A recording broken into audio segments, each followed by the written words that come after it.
Hey there everybody, today we're finally going to get started with our ranking of the FFG competitive LCGs. FFG released 7 of these LCGs over the time. However, the first one, Call of Cthulhu, I haven't played, I haven't done much research on, and at this time don't really have any desire to go back and get it. So we're going to skip that one and start at number 6. My number 6 being Warhammer Invasion. Warhammer Invasion was released in 2009 by designer Eric Lang. It had a life cycle of until 2014, and over that 4.5 year period, they released the core set, 6 cycles, which each cycle has 6 battle packs in it for a total of 36 battle packs, and 5 deluxe expansions. One of the deluxe expansions was the really a second core set that offered you the elves and the dark elves. The original core set came with the dwarves, humans, orcs, and chaos, and a few cards from the elves and dark elves, and then you had to buy an additional 3 copies of the deluxe expansion for the elves and the dark elves to get a full play set for them as well. That expansion didn't come with the resources but came with boards and cards for those new factions. Also, one thing to note is the first cycle of Warhammer Invasion. This is their first LCG. Their first true LCG was Warhammer Invasion. Call of Cthulhu and A Game of Thrones were originally under the CCG model, and they later converted it into the LCG model. This here is the very first LCG. Because of that, their first cycle, they ended up delivering it with a different model than all the rest of the LCGs, in that they only gave you 3 of the, dinky cards, 2 of your medium level cards, and then 1 of your big cards. And that was the way the battle packs worked. People complained about that. They ended up improving the next cycle's battle packs from 40 card decks 40 card packs that offer that variation to now a 60 card battle pack, which is the standard for all of the LCG going forward. 60 cards, 3 of each card. The majority of the time, there are some occasions if it's limit 1 per deck, they'll only put in 1, and they might have 3 different cards for that. But overall, all of your you get 20 new cards in each battle pack times 3 of that card for a total of 60 cards. And so those are a couple of things that happened with this LCG that were, them working out the first growing pains of their first LCG. That said, and I'll go into this now, the deluxe expansions for this game at this point, if you can even find them, are super expensive. We're talking 150 bucks a pop. The core set, I've seen the core set out there on eBay, one of them for 19 bucks, but then other ones, if you wanted to get more than one, would run you about 50. And then you're starting battle packs for that first cycle, especially. They're relatively cheap at like 7 bucks a pop. But now, once you get on into the card pool, all of those get more and more expensive to about, regular price of 15 bucks a pack. So, if you can find them, once again. So, getting into this game at this point is a real challenge. I was able to trade for a core set, the Legends Deluxe expansion, and the first cycle for relatively cheap, because those packs there weren't super big at the time.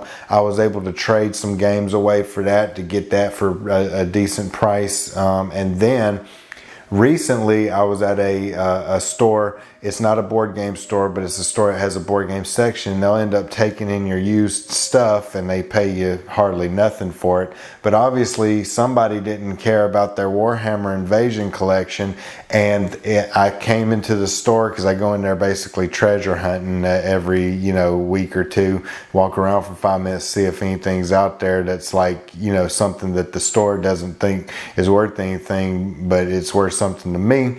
And I found another core set.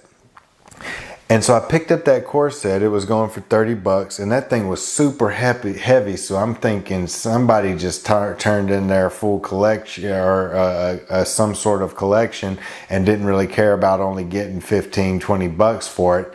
And so I bought it, and it ended up having another core set, the deluxe expansion with the elves and the dark elves, which is a $150 expansion, and also the first cycle once again. So now I've got 2 copies of the core set, 2 copies of the first cycle, which again, it didn't come with a full play set, so that's actually valuable, and then 1 copy of the elves and the dark elves expansion and the legends expansion. So that is enough of a collection for me to build some decks and get a nice understanding, and probably put in a good 150 games in with that collection right there. So I'm pretty happy about that.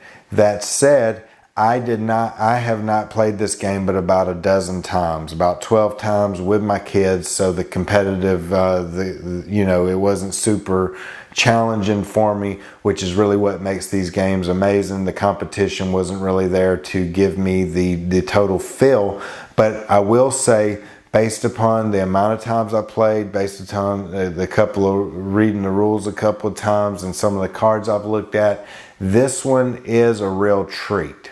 Even though it's my number 6, it's not. That's not to say it's a bad game at all. I think it's actually a pretty solid game. I think it's a good game. I don't see it going higher than number. I don't see it beating out my 1 through 3 for sure. There's a slight chance it could take my 4.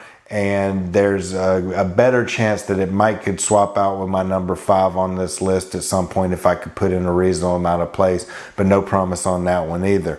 So, what is it about this game that even though it's my number 6, makes me want to keep it in my collection and I like it? Well, first off, this one is super streamlined. Okay, it's got a super streamlined timing structure. A lot of the other FFG LCGs have pretty complex timing structures that are a big kind of barrier to entry for newer players. It takes some time to memorize and get down all the weird timing interactions that can take place. This one is super straightforward, which makes it really nice to be able just to kind of keep the flow of the game going well and knowing, hey, I can play an action here, no problem. And so that's amazing. The second thing is it's got a relatively short play time. It plays, from what I've been told by people online, I went out and asked, they're saying they can play from a game in about 15-30 minutes with the outlier being 45. So, that's a relatively good time frame for a quick boom, boom, boom, action-packed game, reload and then go again type experience. So that's another big plus for this one compared to the other FFG LCGs. And then from there, I'm going to have to explain to you a little bit of the gameplay, but not too much. I'm not trying to give you a full tutorial here, but just to show you some of the mechanics so you can understand the things that I think are really cool about this game that makes them be a game that can share the same space as the other 5 on my shelf and not take up the same space and be like, I don't need this game anymore because of them. This one is quite unique compared to some of the other ones, even though they're all unique in their own ways. But you have this board here, and this board is really superfluous. You can play without it, but it ultimately has 3 locations on your kingdom here, 3 portions of your kingdom: the kingdom, quest, and battlefield. right? And these sections do different things. The kingdom phase is how you get resources, and you start with 3 of these power icons, these red power icons here, which means at the beginning of the game you're going to get 3 resources. The other side is the quest side, which starts with 1, and that's how many cards you can draw. So you at the beginning of the game draw 3 money and 1 card, and the money goes away at the end of the round if you don't use it. And then you've got your battlefield phase where you attack your opponents from.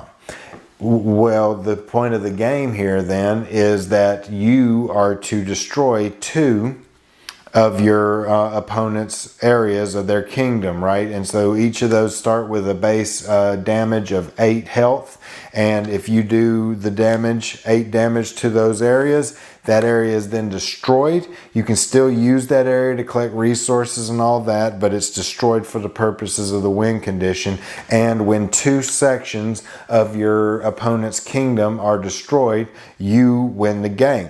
You can also lose by your deck running out, right? And so that being said, with the mechanics here, you have units and supports, and they have some of those red dots on them as well, these axe symbols, and you can play these on your turn. You basically go through the turn, you gain your resources based upon your power icons, you gain your money, your cards based upon your icons on the quest side of the field, and then you play cards, and then you attack. That's your turn. Super simple, and then the other player does the same thing, and y'all go back and forth. So, the things I really like about this especially is the card draw here. I can put a number of icons here to draw as many cards as I want if I can waste resources over here versus the battlefield and the kingdom side. And I've got to keep it into consideration. I don't want to draw 6 cards a turn because the game could be over and there's 50 cards in your deck. You do the math there, it'd be over in about 5 turns if I milled myself. But that said, one thing I love about FFG LCGs is the different ways they find ways to make card draw robust versus me just drawing 1 card a turn, and if I drew the 1 card and I still don't have anything going on, I'm basically a dead turn. I hate that feeling. I hate that mechanic, and for the CCGs I have played, which is only a couple, that was the thing that led me away from them versus FFG LCGs. And this way is to put guys here and the guys over here on the side parts, they can basically add to your resources and effects over here, resources and card drawing effects, but they're basically there to defend. Your guys placed out here on the battlefield, you'll actually be used to attack, and you're going to pick one of your opponent's sections each turn to attack. If you want to. But that said, that's the first thing I love about this game, is being able to choose how am I going to build up these sections to get the resources and the card draw I need to do big things, and meanwhile making sure I'm moving towards my win condition of destroying 2 of those locations. So that's a beautiful kind of balancing scheme there that I think is really good. Another thing that you can do in this game that I really like is the development. So on your turn, you can take one of your cards that you in your hand, and you can basically place it face down in one of these 3 sections, and you can have multiple of those over multiple turns. So for each card that you place face down called a development, you get 1 health to that area of the board. So now with 3 cards down in the battlefield, it's 11 strength that the opponent has to destroy. And that's a really great mechanic, because a lot of times in these games you get dead cards that you really can't play, and it's nice to have another way to use those cards. So that's a beautiful mechanic that I love, and I like how they did it in this game. There's another game that I like the mechanic the way they use it better, that we'll get to later on. But for the most part, dual use cards is a great system, and I really enjoy it in this game as well. Another thing that's streamlined in this game is there's no exhausting characters when you attack or do things, right? You don't have to exhaust them and then refresh them and all that kind of stuff going on. You basically attack on your turn, and then those guys are there ready to go on the defense, and you don't have to worry about all that. There is a mechanic in the game called corruption that the chaos players take use in the core set, and I'm not sure if other people gain it later on, but it basically allows them to corrupt one of your characters, which means they can't be used for attacking or defending. And now you can uncorrupt one person per turn unless you have cards that allow you to uncorrupt more. So instead of that being a core mechanic that everybody has to abide by, it's actually a faction function in this game, which is something that is different from all the other FFG LCGs, because they all use some sort of exhaustion mechanic to do things. So I like that change of pace there. There's also no faction ID in Legends of Five Rings, Netrunner, and what's the other one? Warhammer Conquest. We actually have IDs that'll give you some type of ability and kind of give you an understanding of how you want to build your deck around that particular ID. And you have a number of those IDs that you can pick from in these games to pick a certain play style within that particular faction. I love IDs, and it makes the game that much better to me, but it definitely doesn't subtract when a game just is straightforward and plays the nuances of your strategy and your play style are found within your deck. It's not a problem, it's not a takeaway to me, but it definitely is something that I enjoy to see whenever it's there. So that's not a negative for me on this game here at all. Finally, the last thing that I think is super unique to this game, this is one of the most unique things that I've never really seen in any of the other card games, is the influence system. In other games, they might give you 15 points to build your deck with that you can, and each of the cards might have an influence cost of 2 or 3, and so you can put 5 or 6 cards in your deck from other factions, and now, or there's other ways to do it too, which we'll get into it later, but that's the way they kind of limit your deck building, so that you kind of have to have most of your cards be cards of the faction, the core faction that you're going with. In this game, you actually have